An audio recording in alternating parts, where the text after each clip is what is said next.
Rajasekhar, all India student federation, AISF Alluri జిల్లా ప్రధాన కార్యదర్శి. గిరిజన మిత్రులారా, మీ అందరికీ మా ఏఐఎస్ఎఫ్ తరఫున ఆహ్వానం పిలుస్తున్నాం. ఈ నెల 17వ తారీఖున జరిగే గిరిజన హక్కుల కోసం జరిగే ప్రదర్శనకి అన్ని గ్రామాల నుంచి కూడా ప్రతి ఇంటి నుంచి అందరూ గిరిజన యువకులు, యువతాలు, పెద్దలు, విద్యార్థులు అందరూ తరలి వచ్చి జయప్రదం చేయాలని విజ్ఞప్తి చేస్తున్నాం.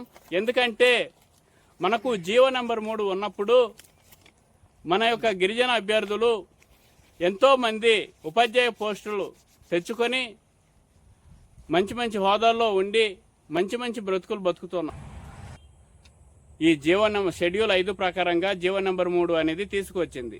కానీ అదే టీడీపీ ప్రభుత్వం ఇప్పుడు ఈ జీవో నెంబర్ 3 సుప్రీంకోర్టు కొట్టేసినా కూడా ఎందుకు జీవో నెంబర్ 3 ప్రస్తావన తీసుకురావట్లేదని కూటమి ప్రభుత్వాన్ని మేము నిలదీస్తున్నాం. అరకువేలి ఎన్నికలకు ముందు అరకువేలి సభలో చంద్రబాబు నాయుడు గారు మీరే చెప్పారు, జీవో నెంబర్ 3 తీసుకువస్తాను, గిరిజనులకి 100% ఉద్యోగం ఇస్తామని మాట ఇచ్చారు కదా, ఇప్పుడు ఎందుకు మాట తప్పుతున్నారని గిరిజన నాయకులుగా మేము మీకు డిమాండ్ చేస్తున్నాం.